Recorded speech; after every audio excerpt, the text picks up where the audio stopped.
What's going on, fam? Hey guys, welcome Y'all. to another episode from a house to a home. I am your co-host Matt And I'm Gonzalez. your other co host, Des Gonzalez. And hey, it is our desire for a house to become a home because it is where your story begins.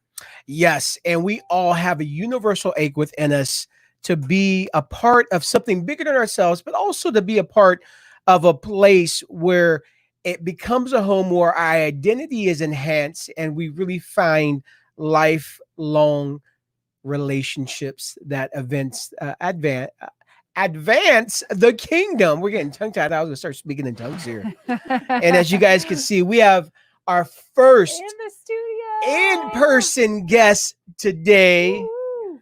our very own, the infamous Sarah Camez, media director, and so much. I mean, you wear multiple hats, Please share. What do you all do? multiple hats at the Mission Church. Yes. So I am the media director. So that just kind of takes all of our everything we produce in house, and then running our Sunday morning services, making sure graphics and videos and slides and presentations are all ready to go. And then I run our Rio Cafe. So I manage the Rio Cafe, which is us. I love coffee. I'm a coffee snob, self-proclaimed. I know it. And so love doing that. Our graphic design. So I do our graphic design. A lot of that. Run our kind of graphic design team. And I'm the junior high youth pastor. So, Oh one my question. word. When do you sleep? Oh, sleep is my friend. Oh, okay. It's when do I socialize? is the Yeah. thing. Okay. Come on. Okay. Well, that's a better question. Well, guys, as you're watching, we're going to jump into a conversation. We want to know where you're watching, tuning in from. Would you put in the comments what city, state, or nation you're watching from? Also, if you're watching it live or you're watching the replay, go ahead and hashtag replay. If you are watching the replay, if you're watching live, let us know. We want to know who is watching. Also, if you have any questions, post it in the comments, or if you have any just things you want to add in our conversation, because we have a really great topic we're going after today. And we're just going to go ahead and jump right in because this has been not only a hot topic, it's been some private conversations we've been having about this, as leaders. And once again, you guys, this whole show's concept is built of going from a house to a home. And what really makes a house a home is really love. It really is love. It turns a house from a home. And one of the things about a house that when you go into a home, you have family. And part of family is that you have fathers and mothers, healthy fathers and mothers. And I just saw Dottie coming in from Bedford, Texas. What's up, Texas family? Thanks for Hey, tuning in Dottie. today. And one of the things that you have is that you have healthy parents, right? You have fathers and mothers. And today, even though, recently we had Father's Day. Yes, Brandon. All right, sorry. Squirrel. Brandon Bryan, what's up? As you could tell, I got a Father's Day gift on from Brandon right Come here. on. Brandon, I love the Just for shirt. you. Thank you. Those who are watching, my love language gifts. So if you'd like to send some gifts, just go to our website, find our address, Love Gifts, Just not like uh, a tuna casserole. tuna casserole, or a what is it called? Fruit bread or nut? What's it called in Christmas? Fruitcake. Fruitcake. Yeah. No fruitcake, please. Funny story though. We had a white elephant gift for many years where it was probably about 5 or 6 years. There's a Please. fruitcake and it kept being rewrapped Oh, and Yes, given. the same Yes. one. The same one. It was pretty It was awesome. hilarious. That thing probably, if you threw it, it was so hard it could have broke a lot of stuff. What is going on, Dub Alexander? What's What the up, monkey Dub? is going on here? Hey, Tuna Dub, I cake. know Craig Ferris is going to be with you. If he's not already there, give him our Y'all are love. gonna- And make sure to send him back, bro. No, I'm playing. The Lord's Hey, will be done. The Lord's will So we're going to talk about this as we're talking about fathers and mothers. I know it was just Father's Day, but one of the things, and that's a great segue. Yeah. One of the things that we want to talk about is mothers, motherhood, mothers, specifically spiritual moms. Ultimately, we have probably a lot of physical moms watching. But one of the things we understand about fathering and mothering in the spirit is that you don't necessarily have to be a physical parent to have a mother's heart That's or a right. father's heart. That's right. And so we want to talk about this. You know, I know we have some heroes of the faith. I'm thinking, we have Chris Valentine, Danny Silk have written some great books on the perspective of women and mothers. And we really believe that those books have started a conversation, but now we're starting to see the substance of this. I want to talk to you guys about this today. What's it like? What are some of the things you're experiencing in the church world concerning mothers, spiritual moms? Because let's just be honest. We're just gonna rip a can open right now. Lowry, what's up from Northern Indiana? What's going on? There has been. Now I'm just gonna be very transparent. Okay. Growing up in my spiritual walk, I can count all the fathers and male mentors I've had in my life. I can't really recall any spiritual moms or females who were mentors significantly in our lives. There's always been room for fathers, but I haven't really seen mothers.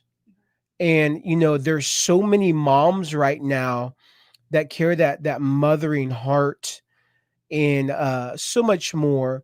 But I want to get your guys' perspective as being leaders in church culture. And what do you guys see? How would you guys want to speak into that? And how can we begin to change the narrative in that area? Goodness. we just went Doing that? we went from 0 to 100 real quick. Hey Deb, see you. First of all, I think right now, personally, I mean, I've had private conversations with you guys about this for the last several months, really. Understanding, like, I'm not a physical mother. Yeah. But I am a mother to a lot of kids, and like a lot of parents tell me you are like a mother to our children. Yeah. And I do love that, and I do have that mothering spirit. Get into the picture. So there we go. Pardon me. But as far as the church, we have had spiritual fathers, and there's been a lot of teaching on spiritual fathers. And, I think something that's really big with me and myself is I have a spirit of adoption around me. So I'm easily accepted into families. So good. And That's good. I become part of families, but The mic. Oh, I heard mic's not up. So I think we're going to have to share a mic. So Okay. So this is not picking it up. So we're going to turn this off. And what I'm going to do is I'm going to go ahead and let Stretch you it out. speak in that Okay. mic. Okay. we'll just put that one over there. And just go ahead and start all on over. Okay. Oops, try again. So, yes, spiritual mothers in the church. We've had a lot of teaching about spiritual fathers and what that looks like, and even a lot of times on Mother's Day is really the only day we dive into what does it look like to be a mother in the church. How do you raise up other people's children? How do you raise up people who had mothers that needed to learn how to mother themselves and remother themselves? And just kind of learning what healthy mothering is within the context of the church body, not even the building itself, but the church body, because it's more than, as we all talk about, it's more than just this building and a Sunday service. That's right. So yeah, it's life. Mothers do life. Yeah. And doing life, a lot of people use that phrase, we're doing life together, but a lot of people don't know what that actually means. Like, if you call me family, I'm coming to your home. I'm going to make you a cake. I'm going to, like, that's the mother in me. Her cake is off the charts. So good. But that, that's just part of, everybody brings something really specific and significant to the table of mothering as a woman. There's so many different variables, and you don't have to be this picture of a She-Ra, like massive, woman who, what is it called? They live on the island, Wonder Woman. Amazons. Amazon. You don't have to be this like Amazon strong woman to be considered a strong woman. Yeah. And I think we need to break that down too, because strength is in sensitivity. Strength is in vulnerability. Strength is in compassion. Strength is in humility.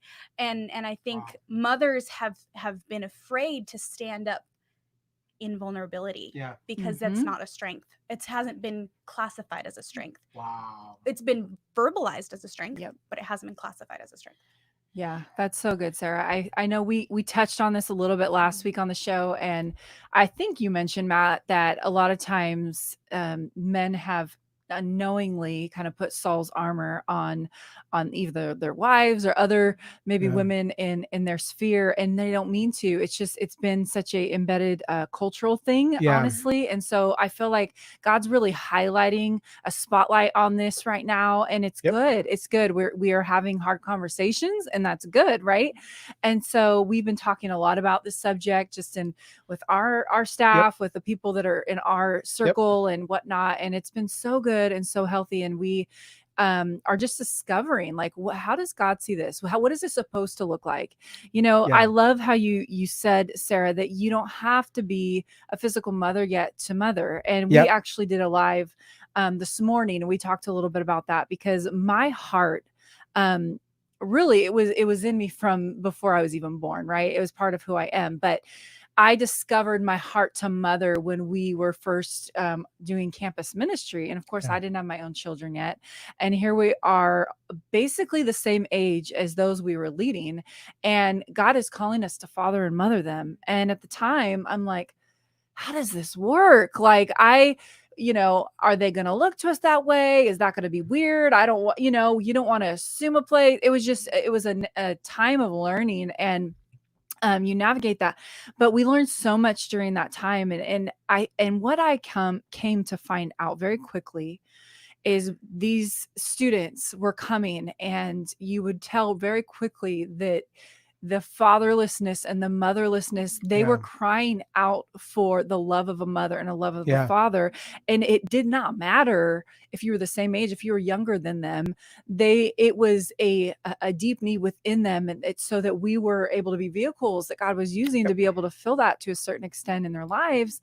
And it did something to me. It wrecked me when you see, and I know you could probably relate to this, Sarah, like when you see transformation in someone's life where they go from being so broken, so wounded, so alone, and feeling like they're an orphan, and they don't have a home. When they come to a place where they feel accepted, they feel known, they feel seen, they feel valued, and they begin the process of transformation, and they come to understand their identity, like there's nothing like that. It is the most amazing thing to experience as a leader. Like that's our heart, that's our desire, that's why we lead, right? And I know we've talked a lot lately about mothering, but even more specifically about women role in the church and just in leadership in general, I guess, and kind of the women representation factor. I would love, because you have such good thoughts on that, I would love to hear your view on that. Just where do you feel like it's at right now, and where do you feel like the Lord wants to take it?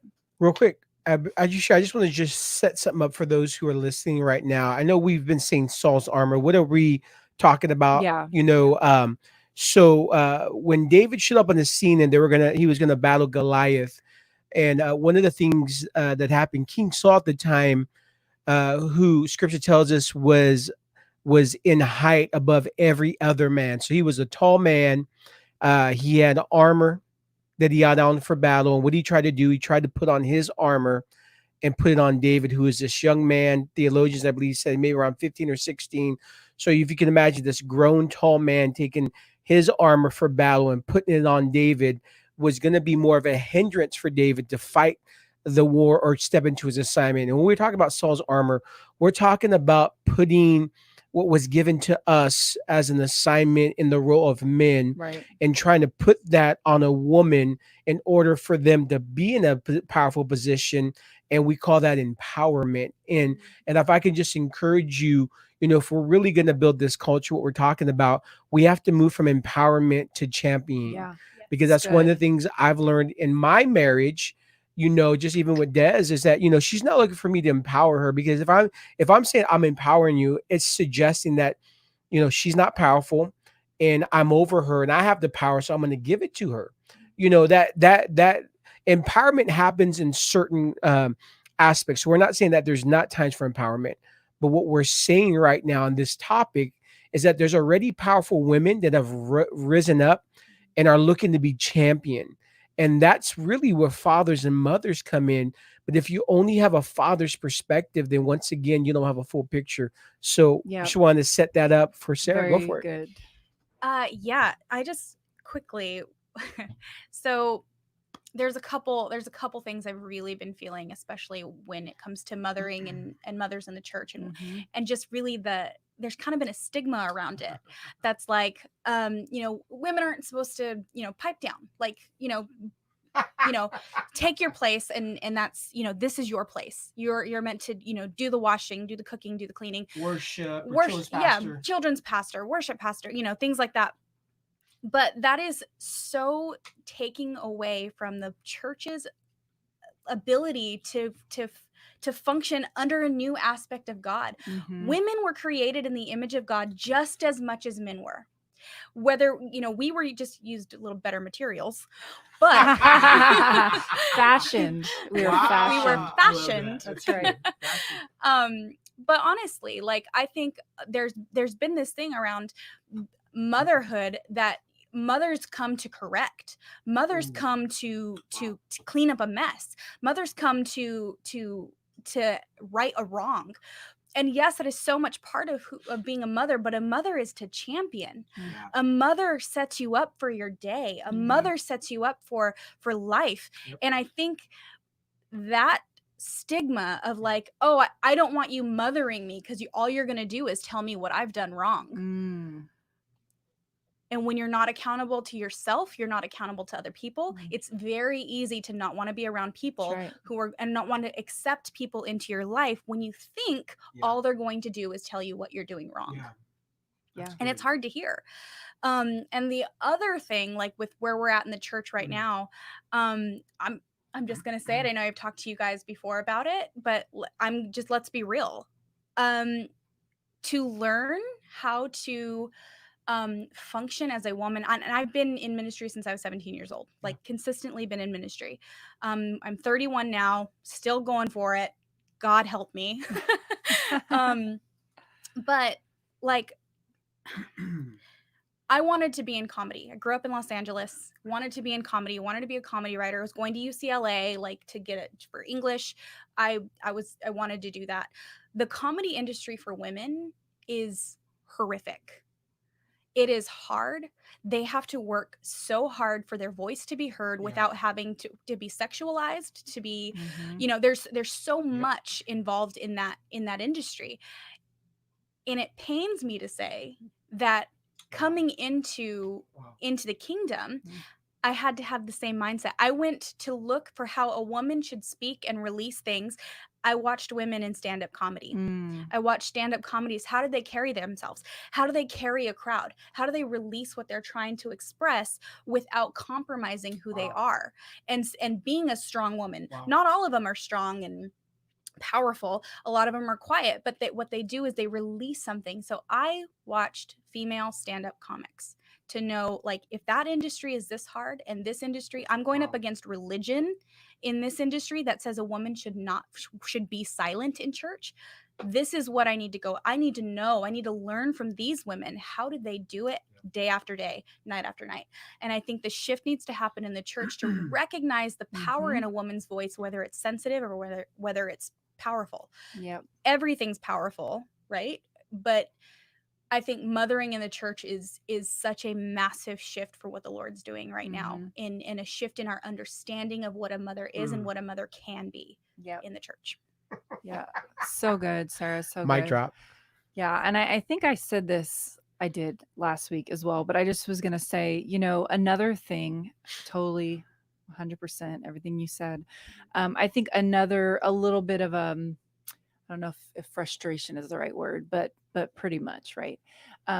Is that we have, in that stigma, is that we have put our mothering in categories. So the women need to take care of the mothering, and the men need to take care of the fathering, and the men need to father the men, and the mothers need to mother the women.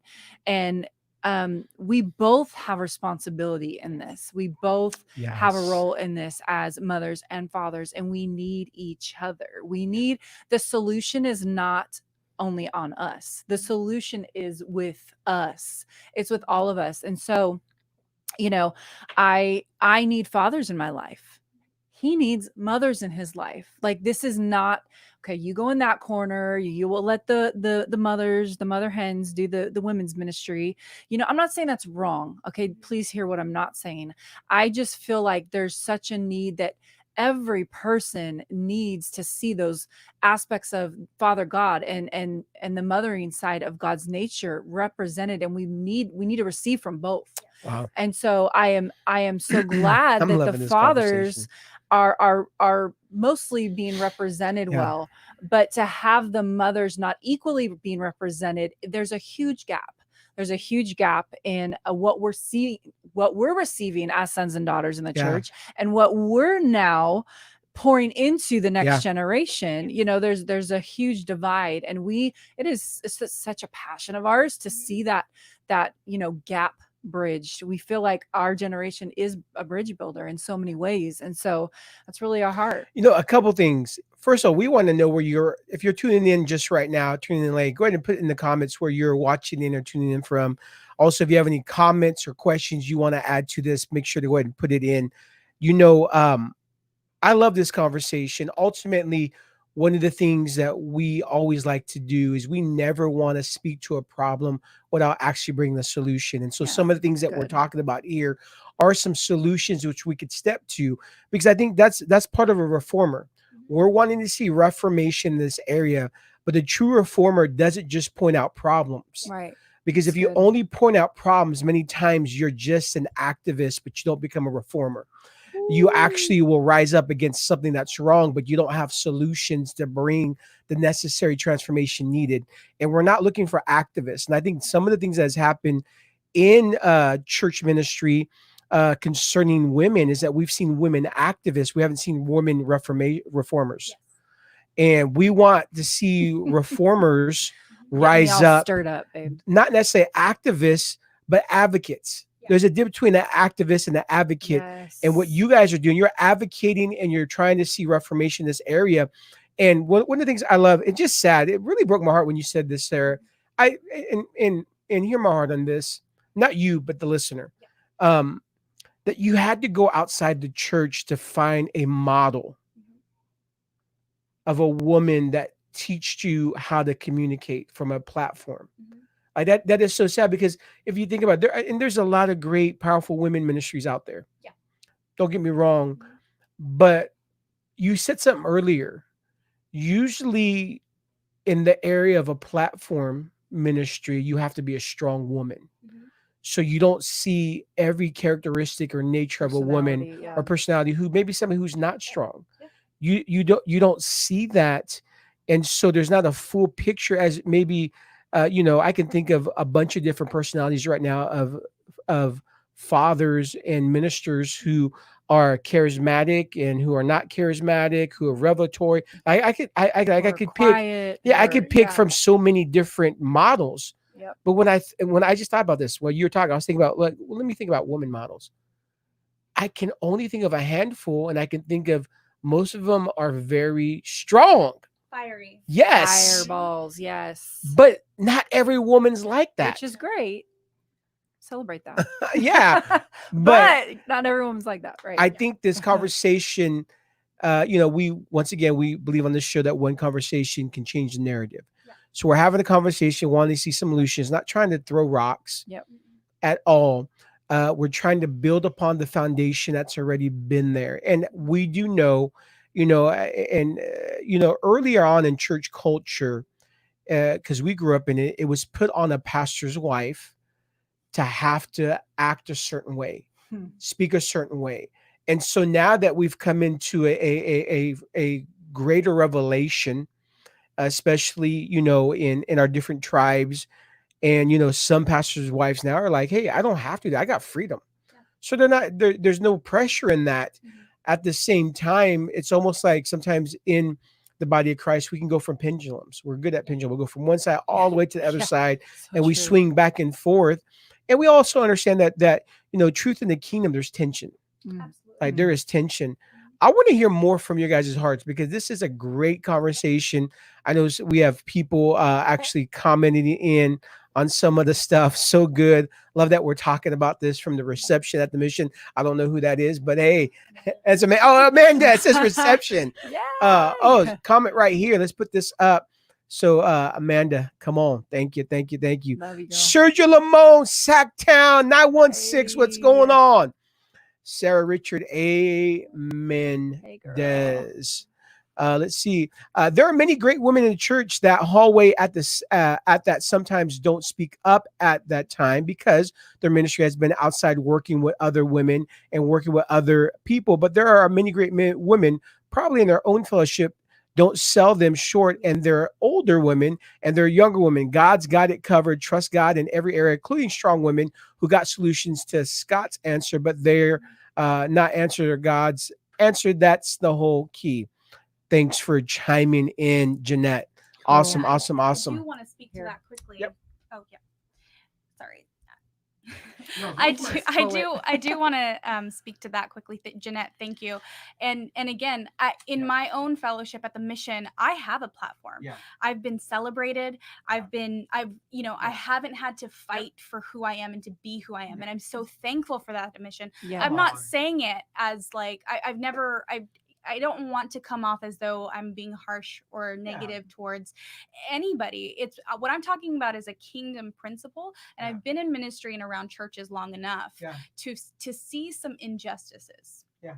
And I say injustices because God's justice is that all of us are created in one image, in his image, and we all have gifts and graces. And I'm so thankful for the women that go out and do women's ministry with other women outside of the church. I love being outside of the church. My call is to the inside of the church. Oh, hers didn't translate correctly. Oh, that's okay. So, No but worries. anyway, but this is, and Matt, you were saying like when Regina McCollum speaks at church, beautiful. She's beautiful. She's vulnerable, and she has that element of a different aspect of a mother and a different aspect. Just because she doesn't look like Cindy Jacobs up there doesn't mean that what she's saying isn't, and what she's releasing isn't powerful. So or fiery, anything you want to do there. But I think a solution in my heart is never to demean the voice of a man. Oh, absolutely. Or never to take away from the voice of a man. All I'm saying is let's make space for each other to both have a voice, to both have our individual expression be released in the house and outside of the house, right? Of the church. And you cannot have a home without a mother's voice. So how are you going to turn your church from a house to a home if you don't have the voice of a mother inside of it? Yeah. And, going back to that, I that's so beautiful, Sarah, how you explain that. And I love it's it. so good. Because I think it's kind of along the same lines of what you're saying, but every person's platform isn't a stage. Yes. And we want to celebrate that. And we're not exalting the stage being the best or highest pinnacle of what ministry looks like by any means, because every single one of us in the kingdom of God, we all have our own platform. We all have our own voice, our own message that the world needs to hear, whatever that looks like, whether that's in the business realm, whether that you're a teacher, whether it's in your own home, and whether it's online. And in that way, there's so many different ways God's going to use your voice. And we're not saying the stage is the only way that can happen. So that's definitely, we want to communicate that. But at the same time, the stage does represent something, and it does in the church. And so I think what my heart is, Sarah, and if you have anything else on this, is that it's not that we're fighting for a position. Come on. It's not that he's got it, so I want it too. That is not my heart. Matter of fact, I would prefer not. In my personality and my makeup is like, no, I'm good. I'm cool. But I know God's calling me to speak more because I need to get breakthrough. I feel like there's a lot of us out there that you are forerunning right now. You're going into territory that it's not comfortable for you. And you feel like, I don't know what I'm doing, but God is using you as a catalyst to break through some things on a cultural spiritual level. And so we celebrate wherever God has placed you, whether it is in the business realm or whether it's in the church, it doesn't even matter. And ultimately our heart is that it does start in the home. And so to me, it's like, having a mother and a father in the home. And some of you may have grown up in homes like this, where it was daddy's voice is what went, and mama needs to sit back and shut her mouth. Right. But how many of you guys know the mother, like you said, Sarah, does so much to create that culture of home and family in a household. And so if you silence the mother's voice, there's all kinds of imbalance that happens right in that. And you hear stories of abuse, and you hear stories of, the roles are messed up, and there's all kinds of things that come with that. But I think what I'm saying is that we both have a role, and they are different. We both have a place, and they're going to be different depending on what God's calling us to do. Yeah. And that is great. But you need to be celebrated, and you deserve to be celebrated, and I deserve to be celebrated, and you deserve to be celebrated. I like being celebrated. I know. He's really his love language is gifts. Just FYI. Oh, you already said that. Yeah. So I want to just give language real quick what you're saying, because just for the those who are watching this right now, whether you're watching live or replay, we're not talking about fighting for women's rights. We're talking about kingdom rules. Big difference.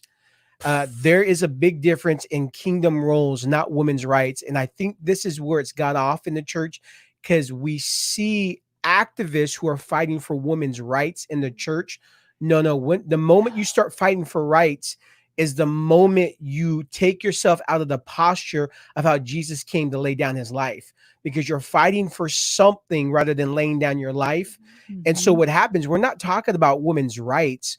We're actually talking about kingdom roles. When God in Genesis designed man and woman, there was co-dominion together. Yeah. They co-reigned together. And so that was a role, and he put them in their roles. And so what we're talking about is there's been this lie of the enemy that comes in and has caused a disalignment. And so we're just talking about getting back into the original alignment of kingdom roles and not necessarily fighting for women's rights. Good. Yeah, and what I was saying earlier with making space for each other, if we believe in the kingdom of God, that we believe that it's ever expand, to it there is no end, then there's space. Right. We're not saying, hey, you get off the stage so I can get on the stage. It's just a matter of like, hey, let's celebrate each other.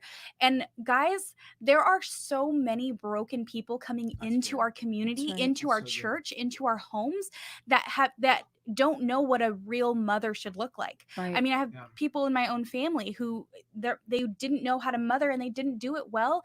And so my mother stepped in. And even I had to remother myself when I came into the kingdom. Like, I wasn't raised in a Christian home. So mothering is such a broad and vast thing and necessary for the kingdom that, like, I'm sorry, I'm getting all passionate right now. No, so please. Getting tripped up. Please do. But like, mothering is so needed, but it's been so shut down. It's been so pigeonholed. It's been so boxed. Like, if you were to be a mother in the church, this is what it's meant to look like. And I can't do that personally. My personality is not, this is what it's meant to look like. Yeah. When it comes to the things of God. And I'm a rule follower. So, but my middle name is Justice. My name literally means Princess Justice. So that's so good. This is, and like Matt released a word a couple weeks ago that just rocked me to my core, because I've been asking God a lot of questions about mothering. Like, what does mothering look like in the church? And why can't I find a mother that I really connect with and I've been looking, and, I have mothers in my life. Yes. And they're beautiful and wonderful, but I was looking for this model of something that I didn't have and I couldn't attain. But when you released the word, Matt, I mean, you were in the room. I started bawling my eyes out, and this responsibility came on me. And the Lord was like, it's your responsibility to be the mother you're looking for. And I was like, holy dooly, I don't know if I'm ready for that. But that was that. Like, I've been called to be a mother, whether or not I've had physical children or not. Yeah. The calling is irrevocable of whether or not I have, if I ever have a child, I'm still a mother. And it's my role in the kingdom as a woman. That's right. It's good. Before there's ever a great awakening, there's always a rude awakening. And Shoo. sometimes what Come happens, you on. see through history that whenever there's a great awakening, there has to be a rude awakening. And, if I can just be very transparent, sometimes it's in our culture. We don't realize the things that are in our culture that many times because they're just so normal, we don't see them. And, one of the things that have been really a rude awakening for me, just seeing in our culture, is that, one of our daughters recently said to me, like, you and mama are always on, but yet, or you guys are doing something. There's things that you guys do, I know you were and gonna say that. well, I mean, just No, it's we're fine. just gonna get But into this, and kids say the darndest yeah, things. kids say the starting, but it was a rude awakening. Uh-huh. And That's she good. said, you guys are doing it together, but it seems like many times people are giving you praise or giving you credit, and I'm just like, okay, that hit me hard because if my daughter is seeing this, okay, this she's seeing the culture of what's been created in church culture, Yeah. right? Just being raw. Mhm. And I don't know how many times we've gone to places and we're doing something together. And I mean, you've talked on this on our podcast episode. You've mentioned this, Yeah. and I believe it just has to do with culture. It's like we're so not used, like we think it's just the normal, and it's sad. And I think we need a rude awakening. Mm. We really do in this area. Mhm. So that's just my little Yeah, spill. I And think too in that culture, and it's almost time to wrap it Yeah, it's up. Yeah. almost Man, time to that wrap went it up. fast. Is that when we have it in our culture that we are to receive certain things from men, and it's their place and their role. I want to be able to word this right, so sorry if I'm stumbling, but I think that's kind of what I've experienced, and it's been highlighted to me even in the last few years as we've traveled a lot more, that even though we may be even modeling ministry alongside each other and that we value each other as husband and wife and all of that, there's still a tendency, and I'm this is not toward men, I actually see it more in women, Mhm. that they come to us. I'm not exaggerating, guys. I wish I was. Like, this has probably happened tens of, potentially close to 100 times I'm over the going last in. couple I'm years, going in. that Oh man. um the response that we get, like after service, people come up and they are almost like oohing and awing over Matt, and I'm literally standing right next to him.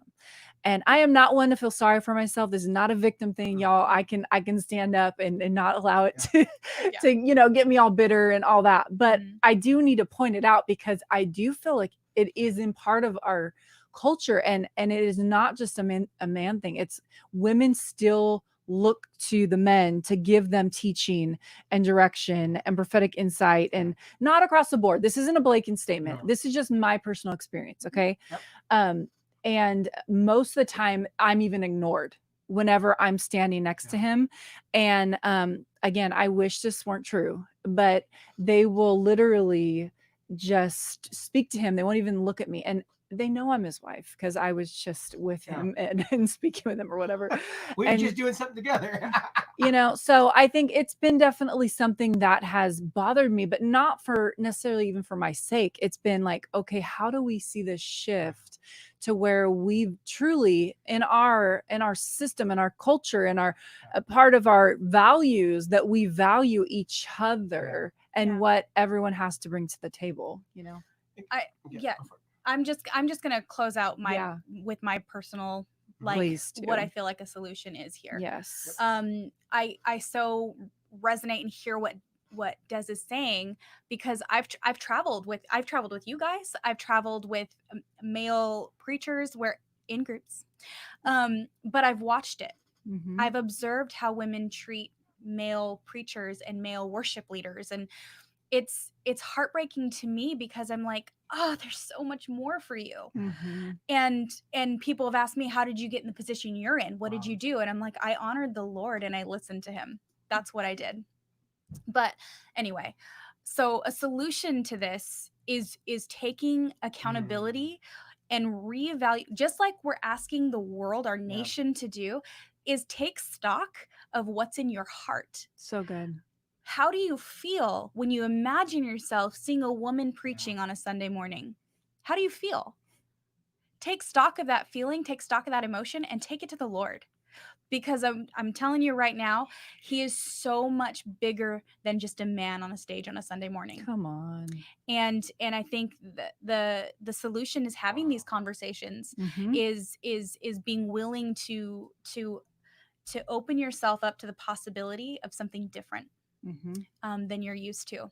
And yeah, So good. You Sarah. know, I Love just want to it. tile us in the rude away because I want to give. I didn't get to finish my response. So when my Okay. daughter said that, no, I totally forgot to. When my daughter said that, my first reaction was to get defensive, in the aspect like, okay, what am I doing wrong? Is it because like did I do something wrong? And I had no idea that was her viewpoint. Yeah. I never heard her say that. And she had never, and so I took a defense approach like, well, it's not my fault, like I'm not doing anything that you know. And so it was almost defense, and I think we do that at times. We have a tendency to make it about us, right? But I realized after dialogue with the Lord, searching my heart, this is actually a cultural thing. It's not an individual thing, it's in the culture. And so, once again, sometimes there needs to be a rude awakening before there's a great awakening. And we understand that the great awakening has great fruit, but sometimes, boats have to be rocked, and sometimes storms have to come in order for you to get brave enough to step out and walk on the water.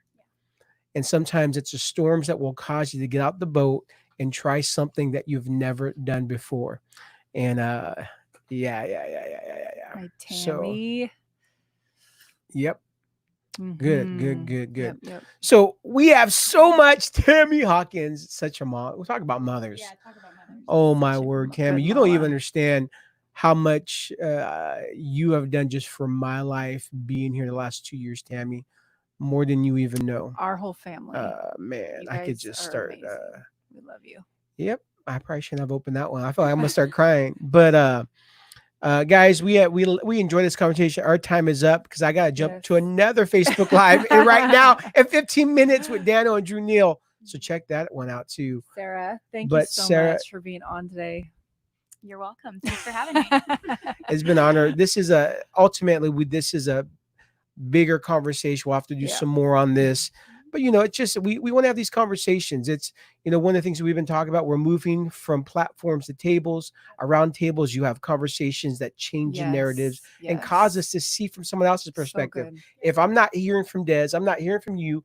I only many times only carry one perspective, but to have a heart to heart conversation, I'm now like more aware of it. Yeah.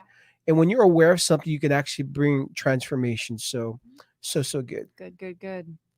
Well, guys, thank you for joining us for another episode from a house to a home today. Yes, and remember that a house is made of bricks and beams, but a home is made of hopes and dreams. Home is where love resides, memories are created, a place where you belong, and joy never ends. And if you're looking for a home to belong to, come check us out at the Mission on a Sunday morning. We are open. We're doing service 10 a.m. Come check us out. Whether you're around the region, we have like 120 different cities who come to our church. So if you're one of those cities, you want to come be a part of it, we have a home. We'd love you to join the family. Or check us out on streaming. If you're not in the area or in the state, you can check out our live stream. Starts at 10 a.m. and she does a great job in the media department helping with us. So we love you guys. Tom Lev for just showing out what is going on. Love you Hey, guys, Tom. and we'll see you next week. See you next week. Bye. Bye. Here we go. Kick in that outro, will you please?